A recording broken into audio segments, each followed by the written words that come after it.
Isaías 53:10.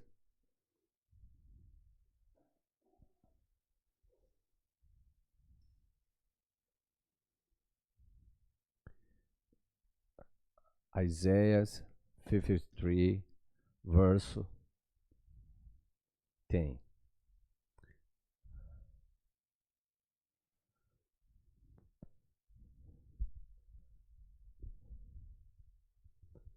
Hoje nós vamos falar sobre o jejum, porém, tem o Jaime, é o João também, vai fazer aquela reflexão da meditação da palavra.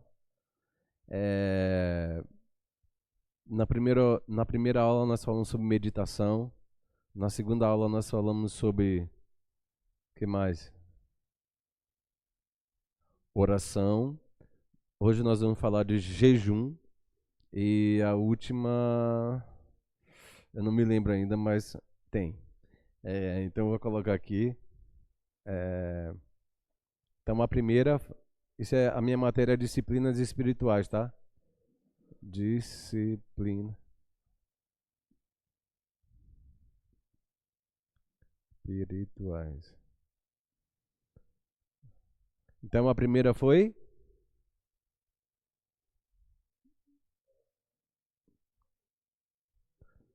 a segunda foi meditação. Não, na verdade, a primeira é meditação, que foi a primeira aula que eu falei para todo mundo trazer uma meditação, correto?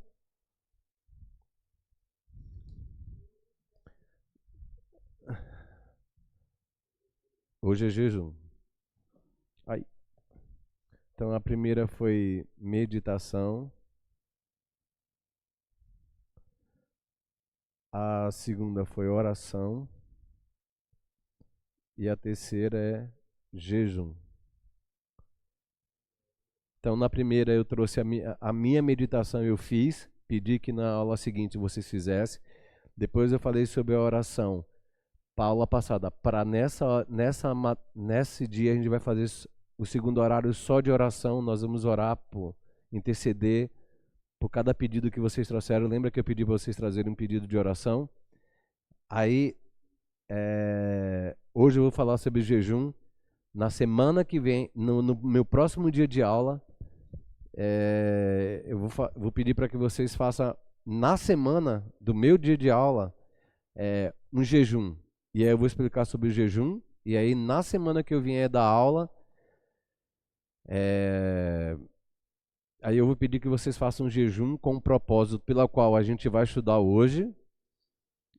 E na aula seguinte a gente vai trazer as reflexões que nós tivemos com a experiência de jejum. Tudo bem?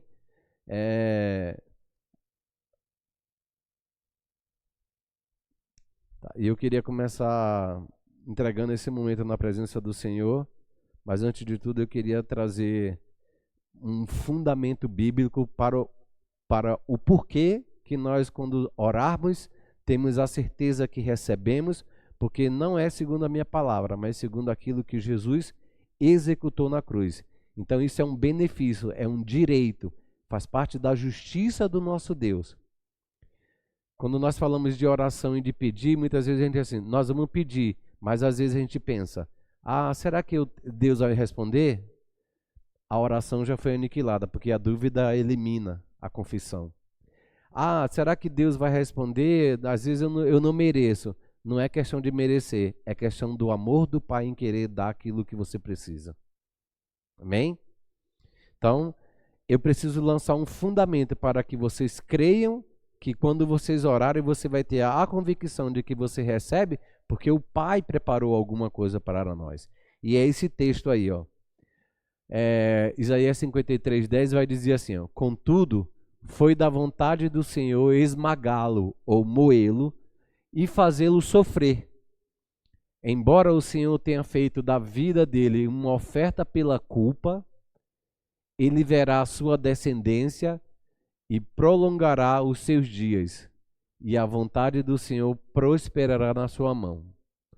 É incrível como esse texto, o único versículo, diz tanta coisa para mim. E eu vou falar sobre isso. Contudo, foi da vontade do Senhor esmagá-lo. Então, de quem foi a vontade de enviar Jesus na cruz do Calvário? Amém. Foi do Pai. Foi o Pai que desejou isso. Mas por que ele desejava isso? Porque ele queria que eu e você voltássemos à presença do Pai. Como oferta pela culpa, ele matou o filho. Literalmente, ele matou o filho. Olha lá, contudo foi da vontade, eu vou fazer um parafraseamento para vocês poderem entender.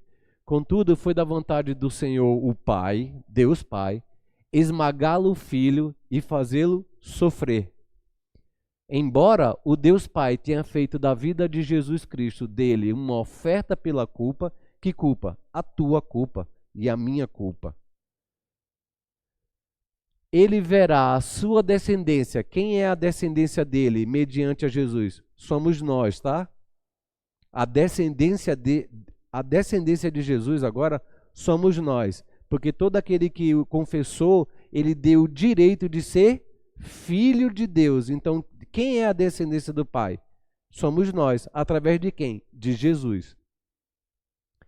Ele verá a sua descendência e prolongará os seus dias. E a vontade do Senhor prosperará na sua mão. A vontade do Senhor prosperará na sua mão é a mesma coisa que Deus fala bem assim: Edmilson, eu quero que você saia dessa nação e vá para aquela, porque eu tenho um propósito lá naquele lugar. Aí você vai, cumpre o chamado. O que está acontecendo é que a vontade de Deus está sendo próspera na sua mão. Significa que você está executando, que você está obedecendo, que você está cumprindo aquilo que Deus te chamou. Não, a prosperidade aí é fazer com que...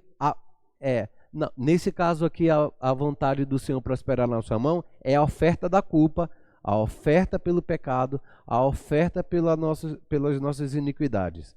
Então, ela vai prosperar. Vai prosperar. Por quê? Lembra que quando Jesus está no Getsemane, ele fala bem assim: Senhor, afasta de mim esse cálice. Por 3 vezes ele orou e depois ele falou bem assim: mas que faça a vontade do Senhor prosperou na mão do Senhor.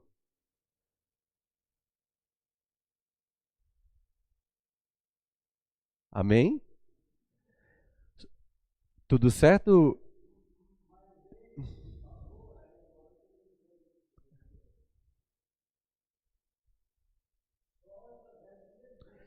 Exatamente. Aqui, como Jesus está dizendo que a oferta, que Jesus era a oferta pelo pecado, ele só podia ser Jesus, porque ele era o único santo. Mas quando se fala a vontade do Senhor prosperará na sua mão, é a mesma coisa.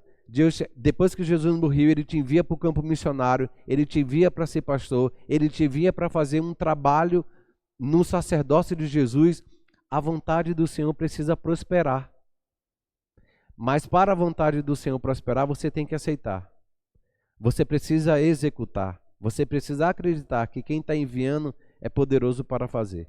Então, quando você se dispõe, ela prospera.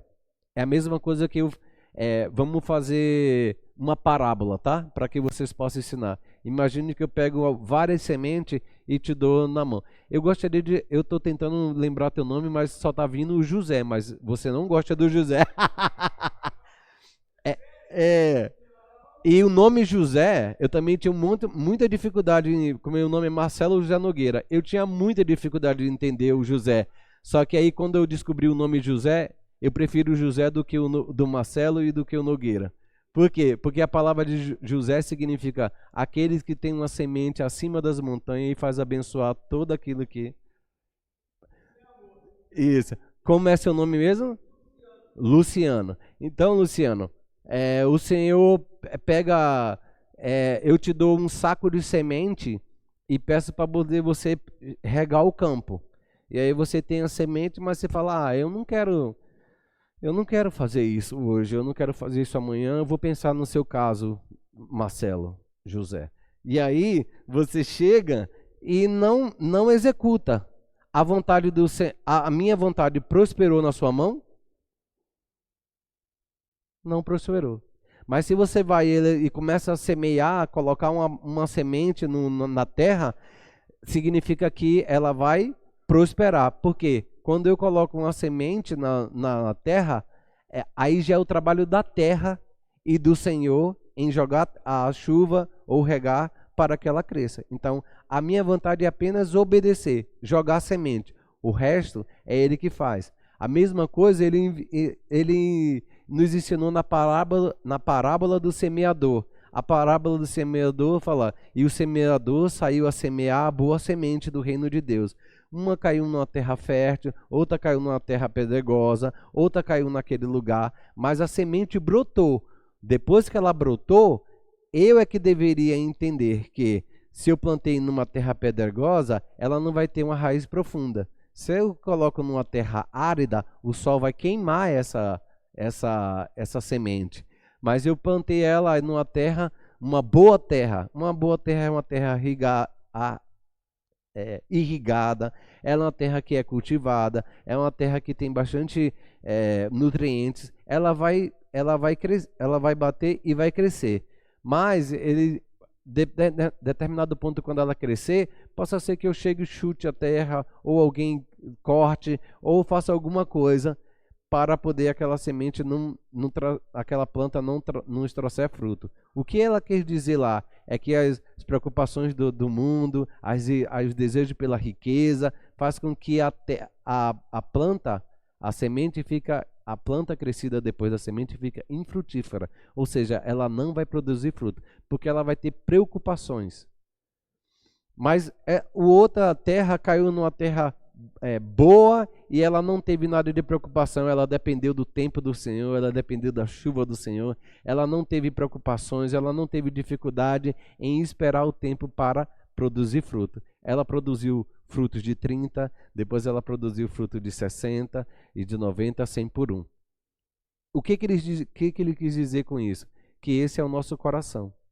Quando nós recebemos o chamado e aí entendemos que nós não podemos se preocupar com o dia de amanhã, porque o dia de amanhã pertence ao Senhor, com as riquezas, porque Ele cuida de nós.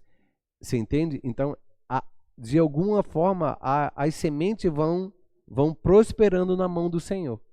Mas cada terra ali representa cada coração. E é o meu, é o seu, é o teu, é o teu, é o teu coração. Então nós precisamos ver que tipo de terra é o meu coração. Quando nós dependemos e confiamos, a gente produz fruto. Ainda que seja 30, é um bom fruto. Ainda se for 60, também é um bom fruto. E tem pessoas que vão produzir frutos a 100 por 1. Também é um bom fruto. O importante é produzir frutos para o Senhor. Então, contudo, foi da vontade do Pai esmagá-lo e fazê-lo sofrer. Embora o Senhor tenha feito da vida dele uma oferta pela culpa, ele verá a sua descendência e prolongará os seus dias, e a vontade do Senhor prosperará na nossa vida. Passa mais um, Emmanuel. E depois do sofrimento dele na cruz e da sua... Está ali escrito o quê? Depois do sofrimento da sua... Por que ele entregou a alma? Ou psique? Tem um psicólogo aqui. Exatamente, é porque a sua alma e a minha alma precisava de libertação. Ele verá a luz, porque ele vai ressuscitar e vai habitar na presença do Pai. E ele ficará satisfeito, ou seja, Pai, eu entrego o meu espírito na sua presença, nas suas mãos. É assim que Jesus na hora da cruz fala, tetelestai, está consumado. Ou seja, foi tudo feito conforme a lei de Moisés, foi tudo completo segundo a sua vontade, foi tudo feito de acordo com aquilo que você me pediu. A justiça, libere a justiça sobre a terra, sobre a vida dos teus filhos, porque eu cumpri tudo que a lei me mandava. A justiça, a lei era o rigor de Deus.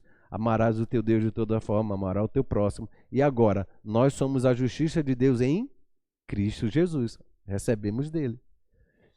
Ele verá a sua luz e ficará satisfeito. Pelo seu conhecimento, o conhecimento de que ali? Não é o conhecimento da ciência, é o conhecimento de Deus. Quando as pessoas falam assim, por que você é crente? precisa de uma religião para ser. Só a sua religião será salvo? Não tem nada a ver com isso. Tem a ver que o conhecimento de Deus diz que todo aquele que confessar o nome de Jesus será. Isso é conhecimento de Deus, a ciência não sabe disso. Pelo seu conhecimento, o meu servo justo justificará a muitos, fale nós, justificará a nós que cremos nele, e levará a iniquidade dele. A palavra iniquidade ali, ela é exatamente coloquial e ela é bem perfeita. Por quê? Porque a palavra iniquidade, ela vai falar do nosso espírito, que estava morto no pecado, cheio de iniquidade. Quando Jesus morre na cruz, que entrega a alma dele, o corpo dele e o espírito dele, Pai, eu te entrego o meu espírito. Ele justamente dá para trazer vida ao nosso que estava morto. Então a iniquidade, o que é uma pessoa iníqua? É que ela no coração dessa pessoa, que é o espírito, é extremamente mau. Ou seja, ele nunca nasceu de novo. Nunca nasceu de novo.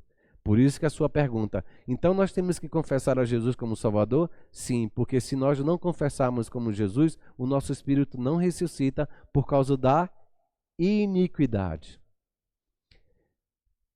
O meu servo justo justificará muitos e levará a iniquidade deles, que é a minha e que é a sua. Amém? Pai, em nome de Jesus, nós queremos entregar esse momento na sua presença e pedir que o Espírito Santo libere, Senhor, um poder de cura nessa noite, um poder de restauração, poder de libertação. Que o conhecimento do Senhor seja liberado da parte de Deus, da parte do Senhor. Que o céu se abra neste lugar para abrir os nossos corações e nos fazer entender a redenção que há em Jesus Cristo, a herança que temos em Ti, Senhor, que somos co-herdeiros de Cristo Jesus e que a manifestação do poder do Espírito Santo nos levante nessa noite na Sua presença e faça-nos abrir os nossos olhos para enxergar o que o Senhor fez por nós, quem nós somos em Deus e o que o Senhor é para nós. Que todas as bênçãos do Senhor venham de encontro às necessidades dos teus filhos nessa noite aqui neste lugar. Porque o Senhor conhece cada filho que está aqui. Sabe a intenção do coração, sabe o que eles precisam, sabe do que eles necessitam, sabe que eles precisam entender, sabe suas faltas, no sentido de que muitas vezes nós não temos conhecimento pleno daquilo que o Senhor é para nós, mas a sua palavra nos ensina que o Senhor quer nos dar o conhecimento pleno da vontade do Senhor, que é estabelecer Jesus em nossos corações, crendo naquilo que o Senhor diz, porque a sua palavra é poderosa, a sua palavra é vida, a sua palavra é justamente aquilo que nós precisamos para todos os dias da nossa vida. A sua palavra nos ensina que é para não temer o dia de hoje. Muitas vezes o Senhor fala, não temas, não temas, não temas, e a nossa mente, ela anda ansiosa e preocupada com as coisas que precisamos, sem saber que o Pai, que é um Pai bondoso, misericordioso, que nos ama, que sabe que tudo que vai acontecer nesse dia, tudo que vai acontecer no outro dia, já sabe o que nós precisamos. E nos ensina a descansar nessa noite. Sabemos que o Senhor é poderoso, sabemos que o Senhor é o Deus que faz coisas onde não existe, abre o mar onde não podia ter caminho. O Senhor é todo poderoso e habita no céu, mas habita também conosco na pessoa do Espírito Santo. Queremos levantar um louvor, um agradecimento ao Filho nessa noite que está sentado à destra do Pai. Jesus, muito obrigado, Senhor, porque tudo aquilo que o Senhor sofreu, tudo aquilo que o Senhor sofreu trouxe benefício para mim. Eu sei que o Senhor está me ouvindo à direita do Pai nessa noite. Eu sei que o Pai está me ouvindo nessa noite junto com teus filhos. Eu sei que o Senhor me vê nessa noite e que sua manifestação assim também seja aberta os nossos olhos para cada dia não só crer, mas ver também o Senhor. Porque quando nós vemos o Senhor nas Escrituras, nós vemos o Senhor, as nossas vidas serão mudadas. Porque quando nós olhamos para Ti, nós somos transformados segundo a Sua imagem, segundo a Sua semelhança. Muito obrigado, Jesus, por tudo aquilo, porque o Senhor sabia que um dia, depois da sua morte, eu voltaria para o Senhor, os seus filhos aqui voltaria para o Senhor. Fortalece a nossa fé, traz segurança no manejamento da tua palavra nas nossas vidas, para que podemos destruir os dardos inflamados do maligno, usar o capacete da salvação, a couraça da justiça, o escudo da fé, para nos tornar cada dia mais forte, com a nossa fé arraigada, firmada em Ti, firmada na palavra do Senhor, para que possamos a cada dia experimentar da vitória que o Senhor teve sobre Satanás no deserto e sobre a cruz, sobre as dores, sobre a dificuldade, tudo aquilo que nos vem sobre a nossa vida, nos fazemos forte a cada dia. Desde já nós te agradecemos, bendizemos ao teu nome, o nome que é sobre todo nome, o nome que todo joelho se dobrará, o nome que é exaltado nos céus, na terra e debaixo dela. O nome que está no céu agora e os anjos clamam Santo Jesus, Santo Pai, Santo Espírito Santo. Santo, Santo, Santo seja o Senhor dos exércitos. E nós te agradecemos com um coração grato, Senhor, por tudo aquilo que o Senhor está fazendo em nós e tudo aquilo que o Senhor fará em nós, para a glória do Filho e para a glória do Pai e do Espírito Santo. Amém. Amém. Amém. Então vamos lá. Sobre o... Ah, não, é o Jaime. Mostra seu dever de casa.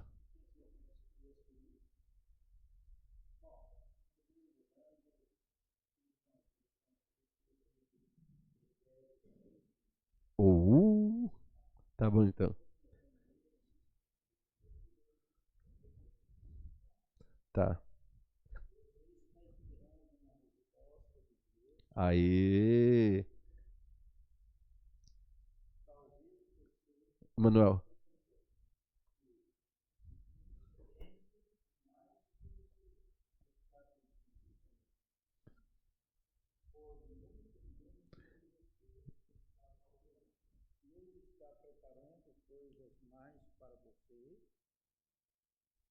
Hoje eu quero te lembrar de coisas maravilhosas, aquele que pode fazer mais em tudo que pedimos.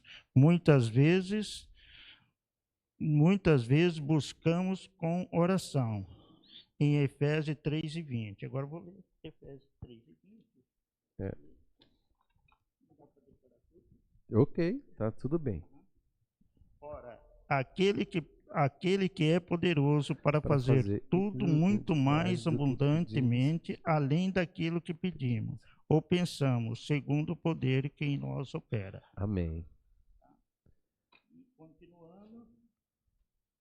Muitas vezes buscamos a Deus com resposta, bênção, cura, portas abertas, restauração. Deus, com a sua infinita bondade, ouve a nossa palavra. Ele faz muito além. Deus faz além daquilo que não conhecemos. Deus está preparando coisas mais para você. Seu propósito é confiar nele, esperar, perseverar, que Deus tenha preparado. Vai além da bênção. Quanto ele cumprir, você entenderá. Valia a pena esperar que ele poderia fazer. Deus age além do que podemos ver. Apresenta seus pedidos a Deus, mas confirme que ele pode responder de forma mais melhor. Só mais 2 folhas. Do que você imagina. Enquanto guarda a resposta, confia, obedece. Quando servindo, crescendo espiritualmente, Deus trabalha no processo, não apenas no resultado. Procura, perceba no seu caráter, fortalecendo a sua fé, mais vitória pode não ser que você recebe, mas quando se tornam. Aí eu fiz uma oração, né? Amém. Na hora da oração a gente faz, tá? Senhor, a oração a gente vai fazer aqui, no final, quando eu chamar você para a gente fazer a oração. Isso. O mais importante era a meditação, aquilo que você entendeu do texto, que foi Efésios 3, que Deus é poderoso para fazer infinitamente mais do que pedimos ou pensamos ou que podemos imaginar. E aí você trouxe a reflexão de orar, confessar, esperar, e Ele fará muito mais do que nós pedimos ou pensamos. Correto? Exatamente, essa foi a meditação. João. Muito boa essa meditação. Isso nos ensina a respeito de hoje, tá? Sobre oração. Porque muitas vezes nós não recebemos na hora. Mas se a gente permanecer confiando nele, o que acontece? Ela chega. Amém? João. Então, eu escolhi o texto de Romanos 8, tá? Do versículo 31 ao 39. E eu só vou dizer uma breve explicação do porquê que eu escolhi esse versículo. Geralmente, quando eu desanimava na fé, certo, e eu gostava de buscar esse versículo exclusivamente, não que não há outras, mas foi essa passagem que mexeu comigo. Certo. Porque ela é, além de ser bem convincente, para mim ela é um texto perfeito. Assim, toda a palavra de Deus ela é perfeita, tá? Mas é uma experiência pessoal. É como se fosse Deus falando com você nessa Deus palavra. Deus falou comigo. Então Exatamente. era essa meditação que eu fiquei, tá? Que diremos, pois, a estas coisas? Se Deus é por nós, quem será contra nós? Aquele que nem mesmo a seu próprio filho poupou, antes o entregou por todos nós, como nós não dará também com ele todas as coisas?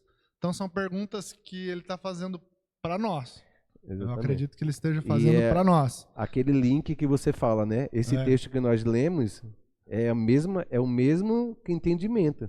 Se foi o Deus que entregou, lembra que foi o próprio Deus que fez moê-lo, esmagá-lo e entregar-no pela nossa como oferta da culpa, aí nesse texto vai dizer, se foi Deus mesmo que entregou o seu filho para nos ter, quem pode ser contra nós? Isso.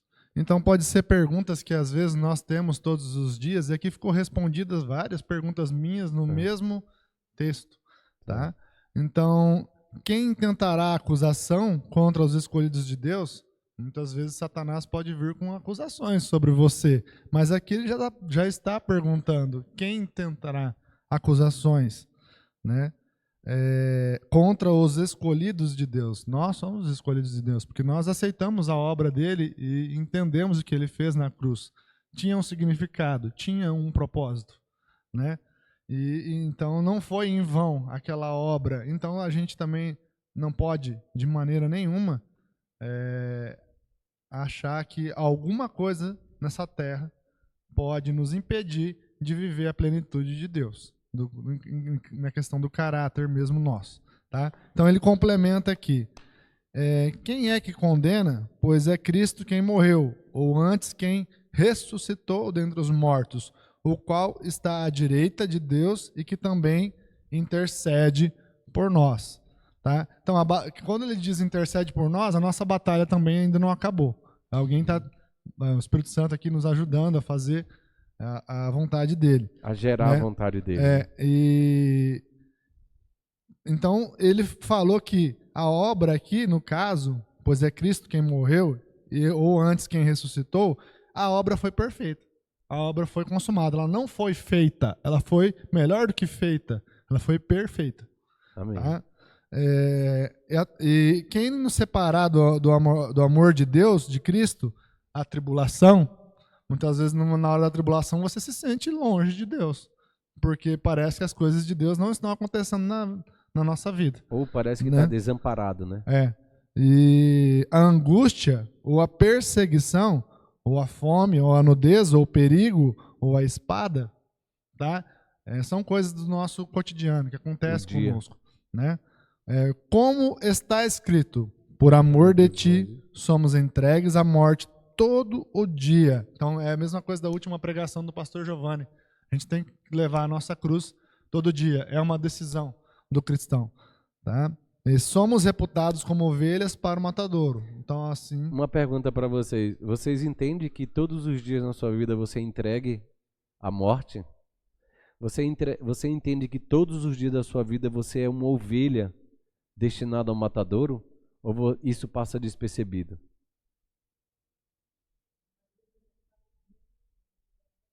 Só que na hora que você a morte para o levanta, mundo, né? Das coisas daqui, né? nas coisas daqui. Às vezes pessoas tentam te ferir, às vezes pessoas tentam te matar.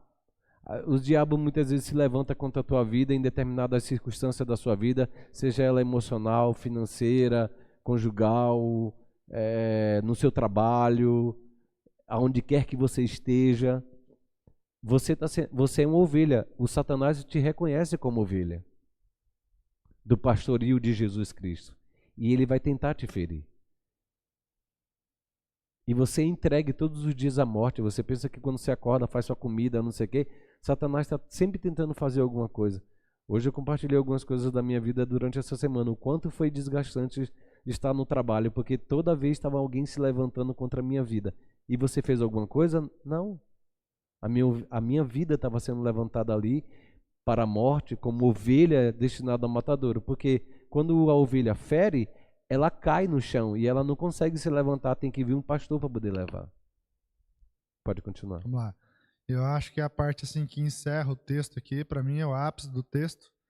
Mas em todas estas coisas somos mais do que vencedores. Que todas essas coisas, do versículo anterior, 35, tribulação, angústia, perseguição, fome, nudez, perigo e espada. Mas em todas essas coisas somos mais do que vencedores, por aquele que nos amou. Aí ele vai falar da profundidade do amor dele, de Jesus, de Deus, né? Porque estou certo de que nem a morte, nem a vida, nem os anjos, nem os principados, nem as potestades, nem o presente, nem o porvir, nem a altura, nem profundidade, nem alguma outra criatura nos poderá separar do amor de Deus que está em Cristo Jesus, nosso Senhor. Amém? Jesus Cristo é teu Senhor? Jesus Cristo é teu Senhor?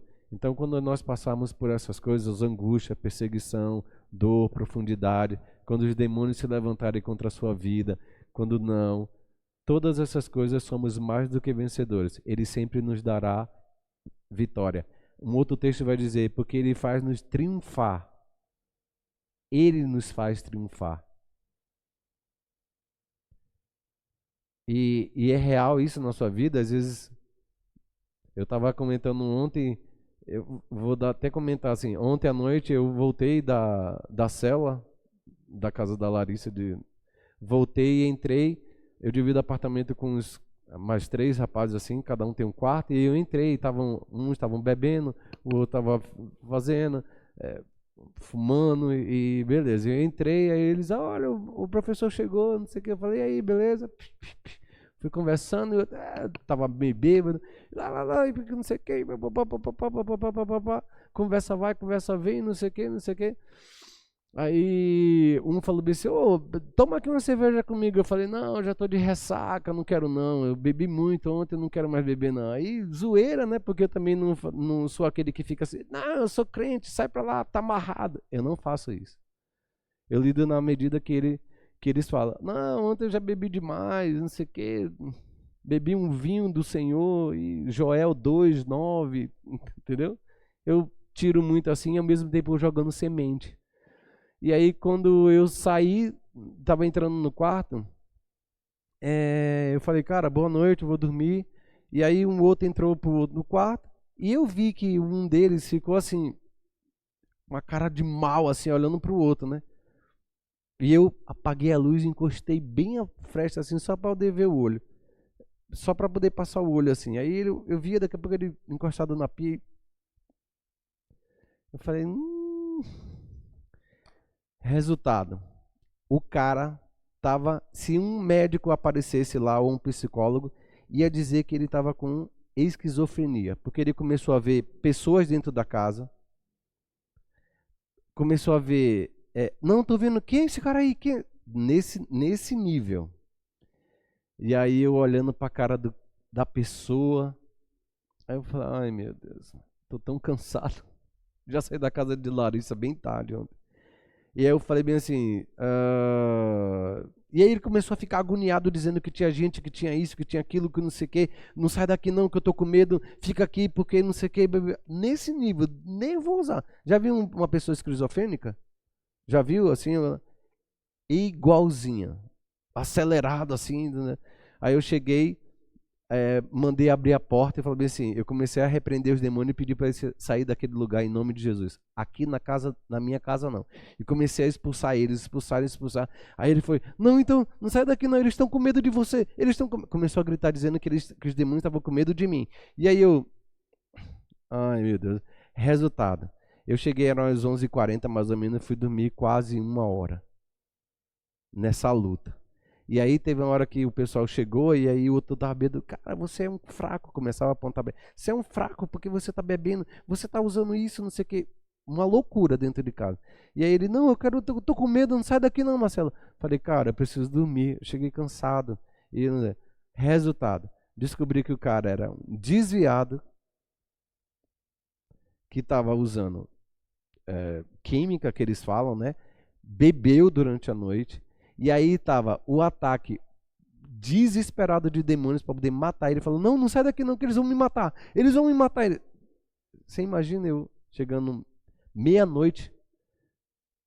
E aí começamos a orar. Eu comecei a orar, daqui a pouco eu falei assim, cara, mas beleza, você precisa agora entender. Quando eu descobri que ele é um crente desviado, falei, agora você precisa reconhecer a quem? A Jesus. É você que precisa fazer isso. Por quê? A casa estava limpa. Ele deu brecha, desviou, já tem um tempo desviado, volta a quantos demônios que a Bíblia fala? Ele ficava assim, ó. E eu estava falando que eu percebia que o movimento dentro da casa era muito acelerado. Já viu a água fervendo, quando ferve e a água fica e a fumaça? Eu não via nada, mas eu percebia que o mundo espiritual estava se movendo muito forte. Aí eu falei, cara, você precisa fazer isso e você precisa fazer agora. Porque eu preciso dormir. Porque se fosse um não crente, o demônio manifestava, expulsava, confessava Jesus e estava tudo resolvido. Mas um crente, é ele que precisa tomar decisão. É ele que precisa tomar o lugar. É ele que precisa se posicionar. É ele que precisa renunciar. E aí eu falei, você precisa. Aí, beleza, boa noite. Quando eu fui fechando a porta, ele me segurou na porta e não queria deixar eu entrar na porta e queria entrar no quarto comigo.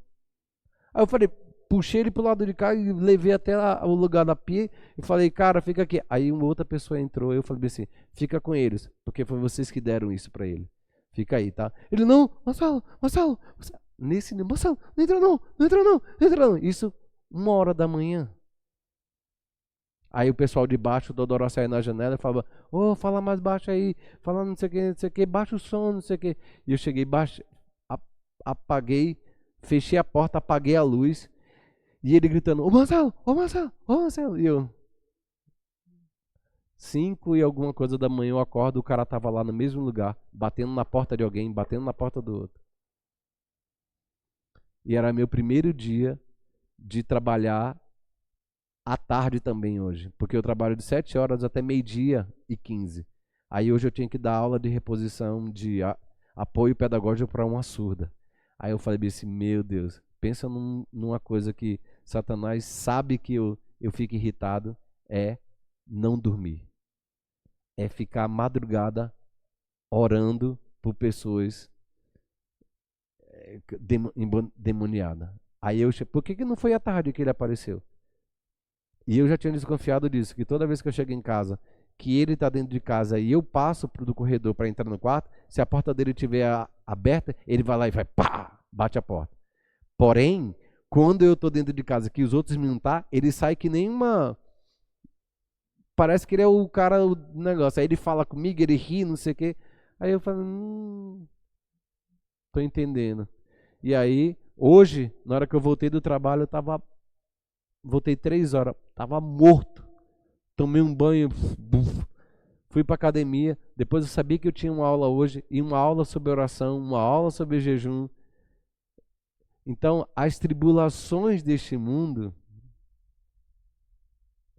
o amor de Deus ainda permanece naquele mesmo lugar. Se eu olhar para a tribulação, o que nos separaram do amor de Deus? Tribulações, anjos, principados, nudez, a espada, que é a morte, a nudez, que é a falta de dinheiro para comprar suas vestes, ou preocupações sobre isso.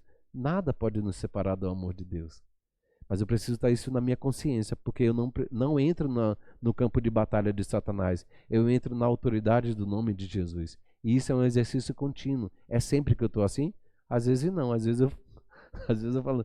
Depois eu caio em si e falo, opa, peraí, tem alguém que está olhando para a minha vida e cuidando dela. Verdade? Mas imagine se você fica desesperado. Imagine uma pessoa que não conhece. Quando eu falei que ele estava sendo atacado por demônios, os caras, dentro do quarto, não queria sair mais. Imagine. Aí depois ele falou, o pessoal hoje à tarde, quando eu encontrei, ele não estava. Falou assim, cara, eu nunca vi ele daquele jeito. Da outra vez, me contaram que ele pegou a faca e ficou bem no corredor, porque ele estava vendo pessoas achando que aqueles demônios eram pessoas reais e se viesse para cima dele ia matar. Imagine se ele dá um ataque e fere alguém dentro daquela casa. Sim, alguma coisa assim, porque vai dar abertura. Amém? Vamos lá. Então, a importância do jejum não é obrigar Deus a agir. Então, o jejum não obriga Deus a fazer nada por nós. Porém, ele não age por meio de barganha. Eu vou fazer jejum para que o Senhor me dê isso. Mas é assim, é um alinhamento. Primeira coisa que eu aprendo com o jejum é assim, por que eu estou jejuando? Primeiro, eu quero ser mais sensível à voz do Senhor. Eu quero que o meu espírito tenha muito mais liberdade, uma audição mais aguçada daquilo que Deus está falando comigo todos os dias. Sabe por quê? Porque Deus fala todos os dias. Deus fala de diversas maneiras. Jó vai falar isso. Porque Deus é um Deus que fala de diversas maneiras. Quando você dorme, quando você levanta, quando você está no leito, quando você está na enfermidade. Deus fala de todas as maneiras. Mas você e eu, muitas vezes estamos atentos ao que Deus está falando no nosso dia. Porque vocês são pais, nós temos relacionamento, nós somos família. Deus também é pai e Ele é família. Então Ele quer falar com teus filhos todos os dias. Isso é claro para você? Deus quer falar com a gente todos os dias. Mas eu estou atento para ouvir essa voz? Muitas vezes é importante como Jesus fala. Jesus é o nosso exemplo. Ele sempre tirava um tempo para oração.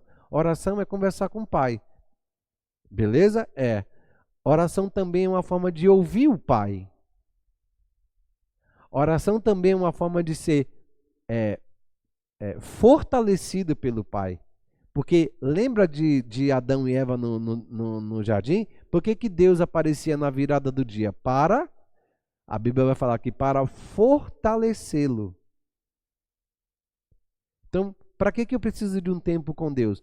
Para ser fortalecido pelas palavras dele. A palavra dele são palavras de vida eterna. Se é eternidade, ela aniquila o meu presente. Ela aniquila as circunstâncias que nos estamos afligindo no meu dia a dia. A eternidade, ela não tem espaço, mas as circunstâncias, ela tem um prazo de começar e ela tem um tempo de terminar. Imagine se você está com falta de algum dinheiro hoje. Vai ser sempre para a eternidade? Vai ser sempre para toda a vida? Não, pode ser que amanhã você receba e acabou.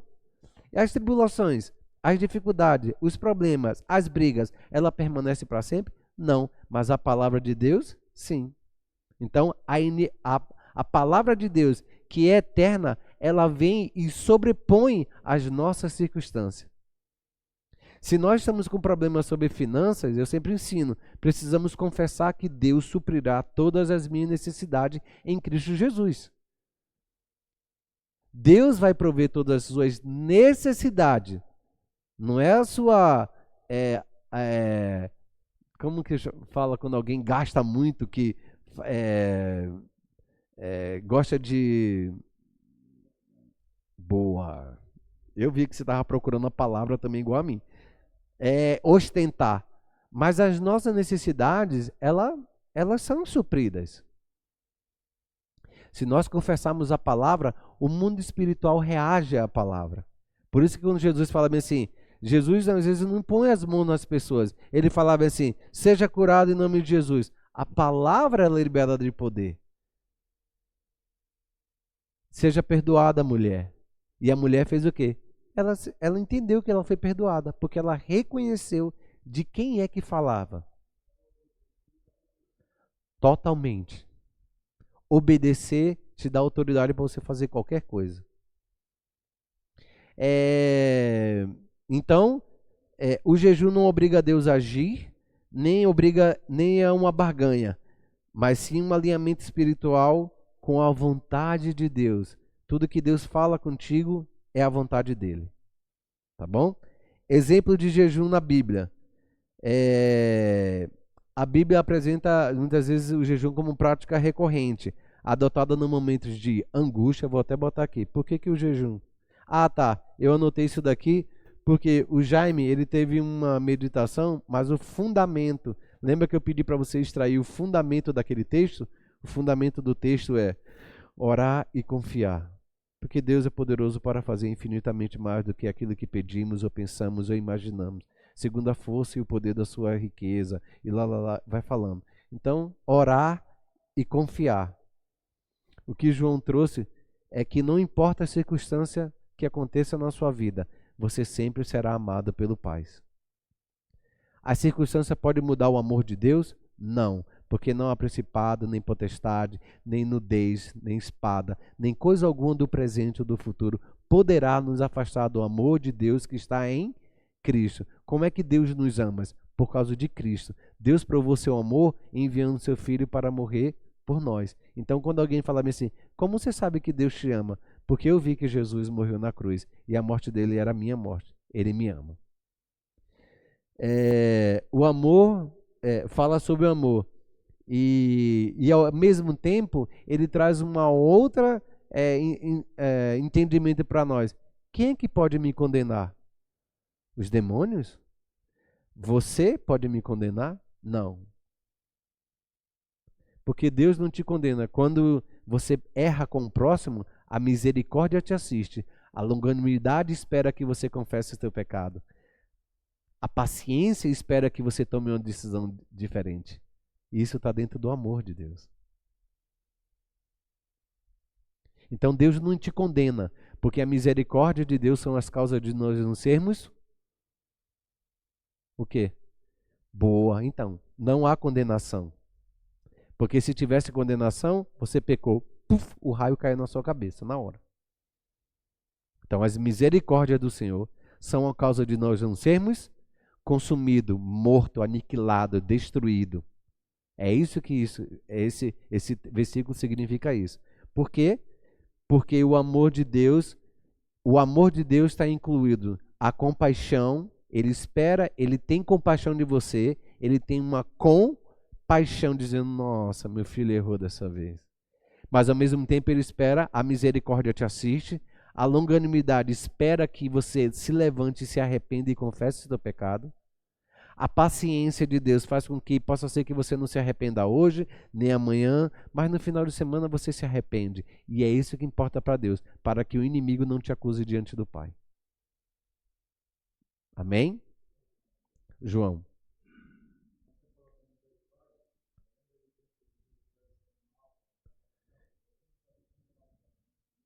Exatamente.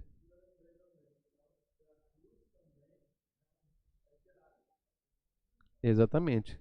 A própria cruz é as misericórdias infinitas. Porque se ela não fosse infinita, o que é que acontecia? De geração a geração, as pessoas iam ser mortas, porque elas pecaram.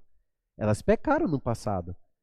No nosso dia a dia nós pecamos muitas vezes. Então, se não houvesse a cruz, a longanimidade e a misericórdia, o que é que acontecia? Nós morreríamos, correto? Então, o amor de Deus é real na nossa vida, na sua? Sim.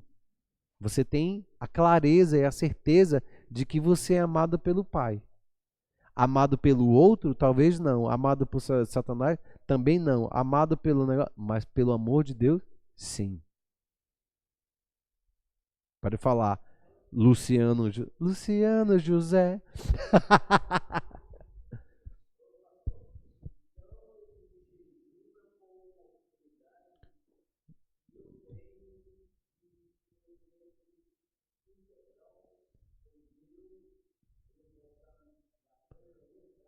e sendo sensível.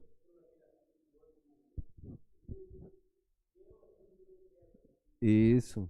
Você quebra, porque para o seu corpo ter vontade, você precisa alimentar com o alimento para que ele possa ter energia. Quando você tira o alimento e a energia dele se quebra, significa que teu espírito está aceso. Então fica mais suscetível à voz do Senhor e do Espírito que habita em você. Amém? Vamos lá. Emanuel, abre para mim Êxodo 34, 28. 34, 28. Êxodo 34, 28. Você pode anotar, tá? Preciso parar.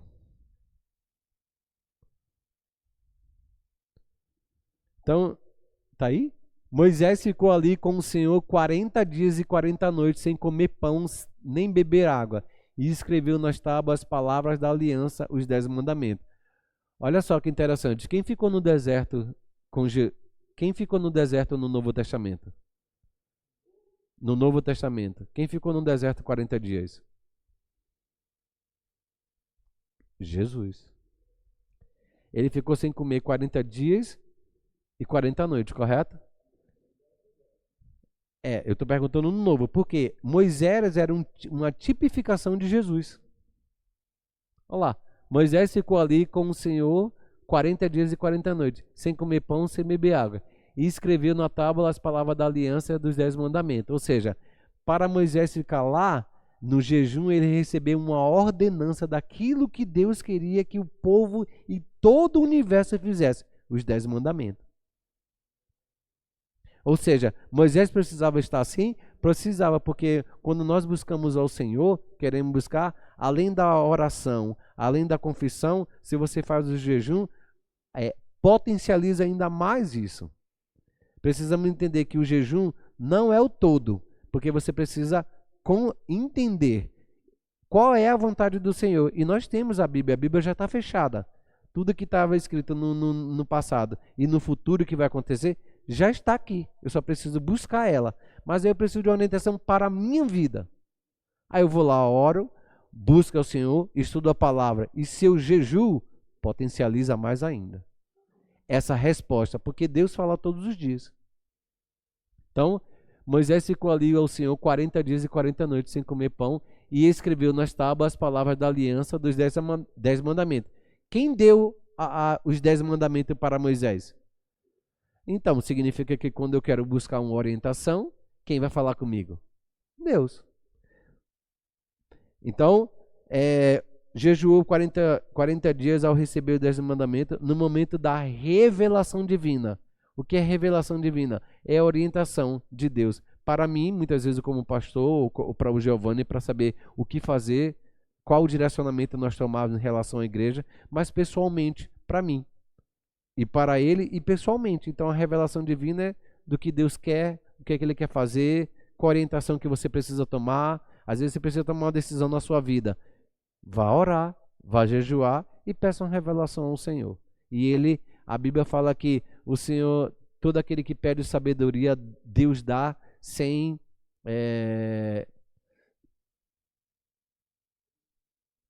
sem distinção, mas ele usa improperar. Porque Deus, se você quer sabedoria, peça a Deus, porque Ele dá sabedoria abundantemente, sem improperar. Sabe o que é improperar? Eu vou dizer assim, eu vou te dar isso, mas toma cuidado com aquilo. Olha, mas por que você ficar reclamando? Nós, como pais humanos, quando nossos filhos pedem alguma coisa, nós falamos, olha, mas eu vou te dar isso, mas isso tem que fazer. É ou não é? Com Deus não. Ele dá liberalmente, a palavra é essa. Porque Deus dá sabedoria liberalmente, sem improperar, sem barganhar, sem reclamar, sem dizer o porquê, porque Ele é um Deus abundante. Amém? Vocês estão notando, né? Moisés, que eu falei agora Esther, Emanuel. Esther 4,16. Você trouxe Esther, Jaime, hoje?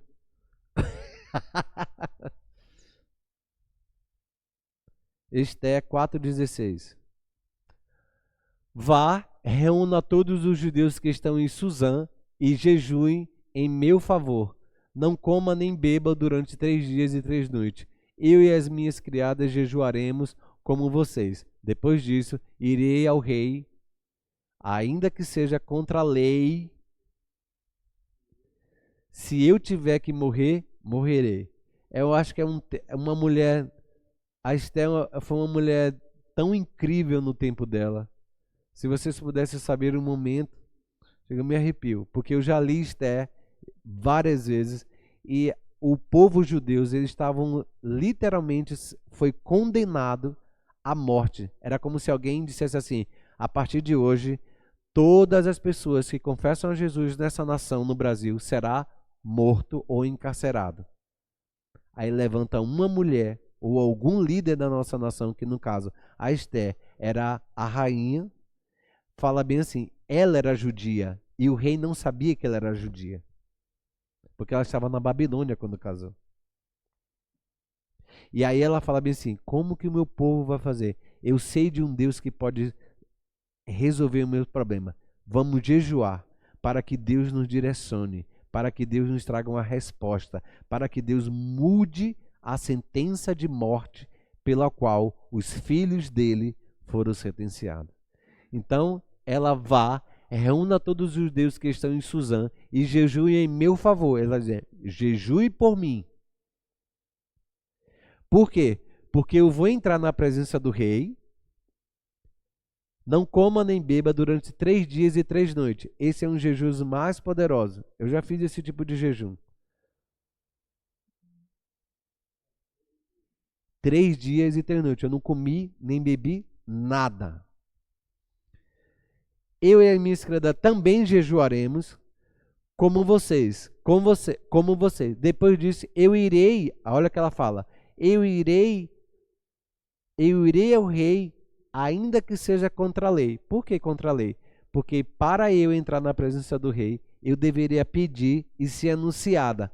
Ela entrou na presença do rei e entrou sem pedir e sem falar com ninguém, sem ser anunciada por ninguém. Então o rei, na sua sala de trono, percebe a rainha está entrando e fala bem assim, tipo: ela não falou com ninguém, eu não sabia que ela vinha no meu trono, eu não sabia que ela fez nada. Eu não estou sabendo por que ela está aqui. Porque para uma pessoa entrar na presença do rei, tem que ser avisado o motivo pelo qual ela está entrando. E se o rei não gostasse, mandava matar. Mandava aniquilar. É assim que funciona. E isso é tão real hoje em dia que, por exemplo, quando a rainha Elizabeth estava viva, para você entrar na sala do trono para falar com ela, tinha que ser ela tinha que saber, tinha que ser anunciada antes, e ela tinha que saber o motivo pelo que aquela pessoa estava entrando. E isso é em todo trono, em todo governo que tem um rei ou uma rainha, é preciso ser assim. Ninguém entra na sala do trono sem ser anunciada, ou a rainha ou o rei saber o porquê que aquela pessoa está entrando naquele lugar. É protocolo isso. Sabe o que é protocolo? Porque se você não entra, não sabe, alguém poderia ir lá e matar o rei.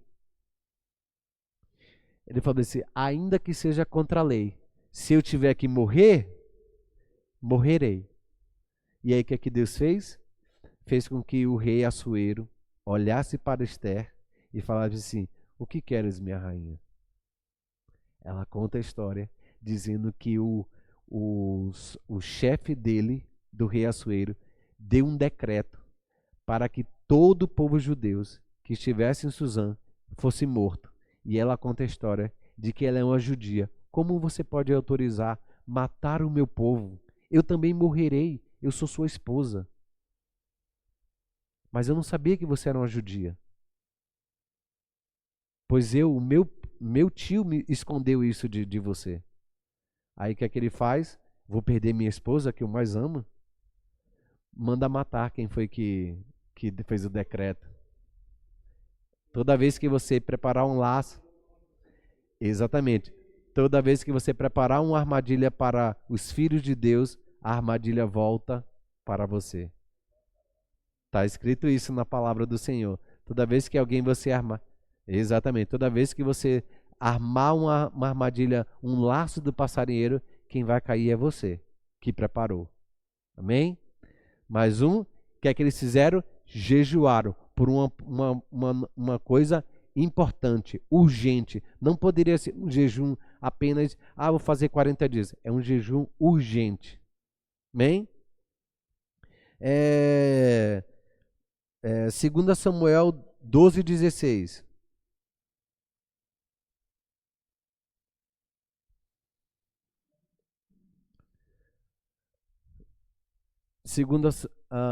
Segunda Samuel 12:16. Davi implorou a Deus em favor da criança. Ele jejuou e, entrando em casa, passou a noite deitada no chão. Ou seja, passou a noite prostrada. Esse é um caso muito interessante. Eu já me emocionei algumas vezes lendo esse texto. Porque assim, esse filho é o filho de Betsaida, que Davi mandou o marido dela, Urias, ser morto no campo de batalha. Então, o primeiro filho, quando a Betsaida anunciou que a Davi, no palácio, que estava grávida, é esse filho aí. E o Samuel tinha dito para ele: Davi, o teu filho vai nascer, mas ele vai morrer. Já existia um decreto. O versículo 14. Mostra para mim o versículo 14. 12:14. Você fez isso, entretanto, uma vez que, com esse ato de adultério, de ter relação sexual com uma mulher que era casada, apenas usando autoridade porque você era rei, insultou a pessoa de Deus, criou uma ofensa contra a tua vida ao Senhor. E o seu filho que acaba de nascer fará o quê? Era um decreto de Deus, que Samuel foi avisar para ele. Mas sabe o que ele fez?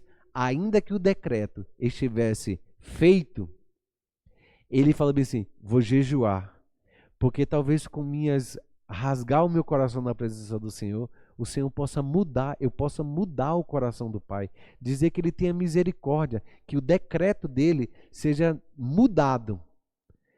É possível? Sim, porque Ezequiel, quando Deus falou para Isaías, falava assim: vá lá e diga que Ezequiel, para arrumar sua casa porque ele morrerá, o que é que ele fez?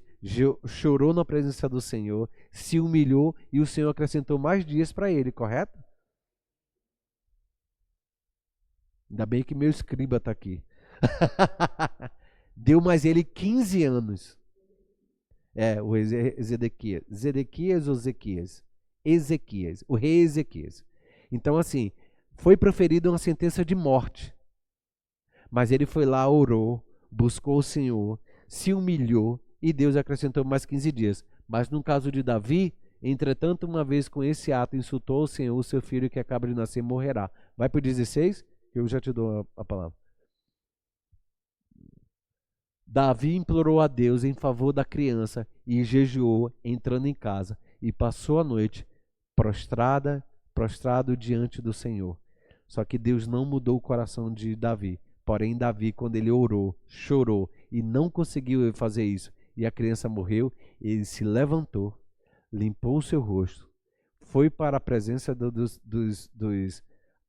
das pessoas que estavam no palácio, prepare uma comida. Aí o pessoal: o que aconteceu? Eu falei bem assim: enquanto meu filho estava vivo, eu orei, busquei, clamei, me humilhei. Mas a partir do momento que Deus disse não, eu não vou ficar prostrado no chão. Eu vou me levantar e continuar a minha vida, fazer aquilo que eu... E isso nós deveríamos ter uma atitude como Davi. Perdemos alguém, perdi um relacionamento, até enquanto eu estava ali, eu orei e busquei o Senhor. O Senhor não conseguiu resolver, eu sacudo meus pés, troco minhas vestes, melhoro o meu humor e vou fazer aquilo porque a vida continua.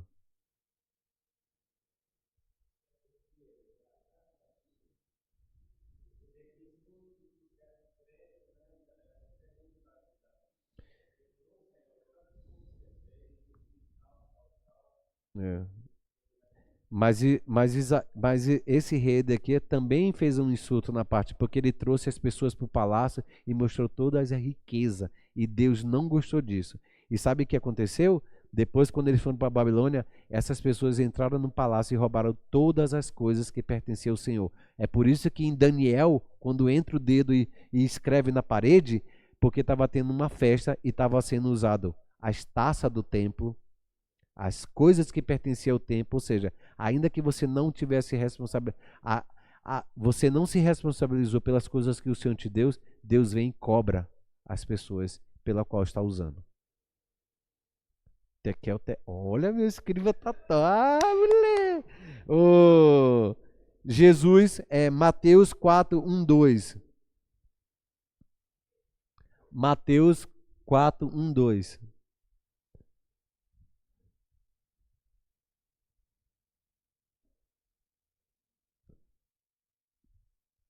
Em seguida, Jesus foi levado pelo Espírito Santo ao deserto para ser tentado pelo diabo. É incrível essa palavra, não sei se vocês conseguem perceber, é que na verdade, em seguida, tem um texto que vai dizer: o Espírito do Senhor impeliu a Jesus a entrar no deserto.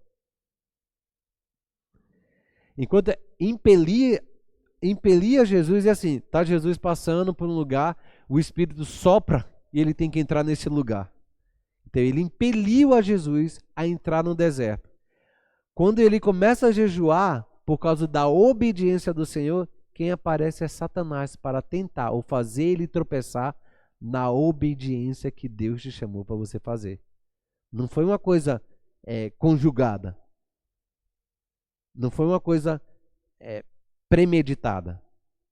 É que Satanás ele percebe quando nossas vidas estão sendo consagradas, ou quando nós estamos saindo de uma fé para uma outra fé, para que a glória seja de fé em fé, glória em glória. Já viu que o texto fala? De fé em fé, de glória em glória. A fé que você tinha ontem no domingo, ela não é mais importante hoje, porque a fé você precisa continuar de fé em fé, de glória em glória. Toda vez que a fé ela tem um fundamento, você crê naquilo que a Bíblia está dizendo, a glória se manifesta. A glória é o louvor, é aquilo que Deus fez, que Jesus fez na cruz, ele se manifesta na sua vida e o mundo espiritual reconhece que está acontecendo isso. Então, de fé em fé, de glória em glória. Por que está acontecendo isso? Não sei se você lê ou entende, é que um texto antes, um capítulo antes, é o batismo de Jesus. Então, o que é que desceu sobre a vida dele? O Espírito Santo. Mas uma coisa que vocês precisam entender é que ele foi cheio do Espírito Santo para o deserto. Mas quando ele voltou, depois de ser tentado e negar todas as investidas de Satanás, ele voltou na autoridade do Espírito Santo. Lembra que você falou que a obediência nos dá autoridade? Foi o que aconteceu no deserto. Ele foi negando a Jesus, negando todas as investidas de Satanás. E ele usava a palavra, a própria palavra. E ele ia negando, mas também está escrito. Ele não vai dizer, mas lá em Deuteronômio está escrito que nem só de pão viverá. Ele não usa o livro, a referência. Ele fala, está escrito que nem só de pão viverá o homem, mas de toda a palavra que sai da boca de Deus. Então significa que o jejum é muito importante porque a palavra que Deus fala, ela nos sustenta no momento de jejum ou quando falta o pão. Em seguida, Jesus foi levado ao Espírito Santo ao deserto para ser tentado pelo diabo. Então significa que toda vez que eu sou chamado para o ministério, ou tenho que fazer uma obra que o Senhor nos direcionou, ou vou fazer uma obra pela qual eu já sei que o Senhor falou comigo, eu posso jejuar por alguns dias para que eu possa reconhecer mais, estar mais forte, a carne menos fraca, e eu também possa ouvir o direcionamento do Espírito Santo na nossa vida.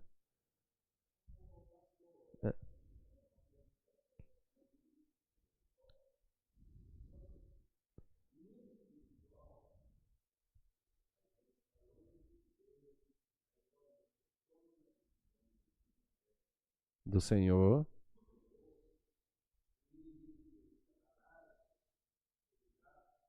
Fica de olho. Sabe por quê?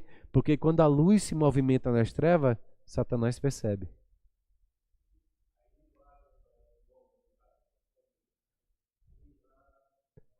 Ah, estão indo lá aprendendo, né? pode se levantar situações, não pode dizer que vai ter retaliação. As situações se levantam, mas você entende que essas coisas fazem parte da tua vida. Sempre vai haverá isso. Sempre precisará. Oi? Não, tá ótimo, tá tudo bem. Atos 13, 2, 3. Vamos ler esse versículo, vamos tomar um cafezinho, voltamos e fazemos a oração, tá? Oi? Tá. Mas eu só preciso tomar um cafezinho. Tem cafezinho e também tem um... É biscoito, Lara, que tem ali? Ih! Vamos lá. Atos 13.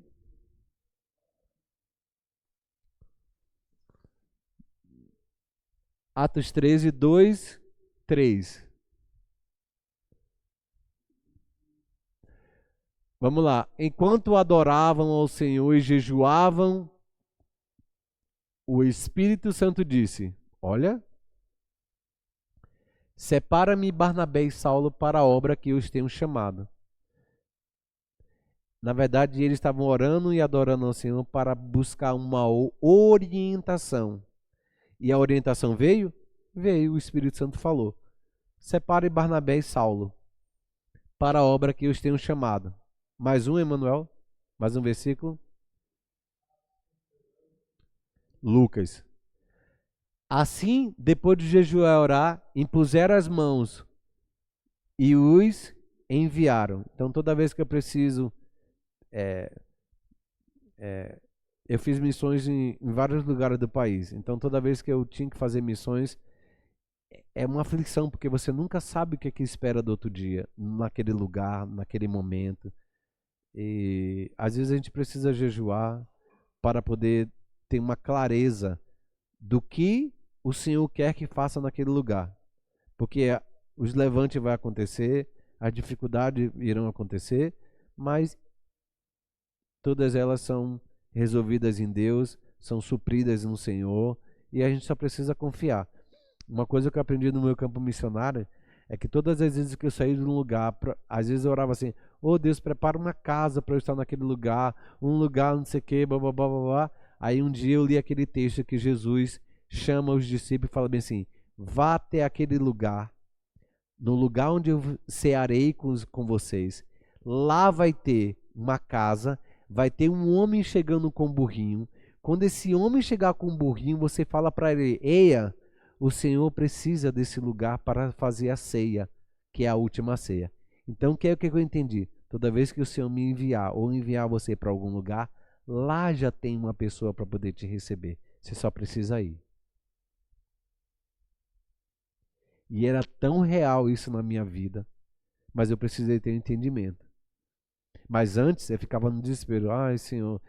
Por exemplo, a primeira vez que eu viajei para o Maranhão para poder fazer missões, meu Deus, como foi dolorido. Comida diferente, hábitos diferentes, tudo estranho, a forma de falar, a forma de se vestir. Era muito estranho assim o impacto que eu tinha daquele lugar. Quando eu fui para Belém, pior ainda. Chovia 3 vezes ao dia, só vivia úmido, eu vivia cheio de fungos assim por causa da umidade. O Giovanni sabe disso. Assim. Eu conheci o Giovanni no campo missionário em Belém. E aí a comida era tensa para mim. Eu só comia pão todo dia, pão com manteiga, pão com manteiga, pão com manteiga. Por quê? A comida era cheio de coisas de animais assim, tipo tripa, bucho, misturado com feijão. Os temperos desse tamanho assim, pimentão era desse tamanho, eu não uso nada disso. Aí arroz misturado com um monte de coisa, Senhor, me ajuda. E eu tinha saído, quando eu fui para o campo missionário em Belém, eu tinha saído de um ministério que eu fiquei com mais de 6, 7 anos, que eram os americanos, e eu amava a comida que comia, fast food, pizza, lasanha e tudo do bom e melhor. Aí sai daquele lugar alto, entre aspas, e vai para um lugar onde você tem que comer aqueles feijão. as coisas eram tudo muito longe. A casa que eu morava não tinha cozinha, era só o lugar do quarto, banheiro e uma sala. A cozinha era fora para todo mundo. Mas eu venci. Glória a Deus. Bom, para que serve o jejum então espiritual? O jejum não é o fim em si mesmo, ele tem que ter um propósito. E antes de eu jejuar, eu preciso orientar, estar claro para o qual eu estou jejuando.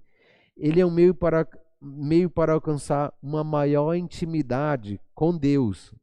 E ele serve para desacelerar e silenciar as distrações da minha alma. Ou seja, ele faz com que o meu corpo se aquiete e a minha alma tenha paz para receber aquilo que o Pai quer dizer. Amém? E desacelerar, silenciar as distrações,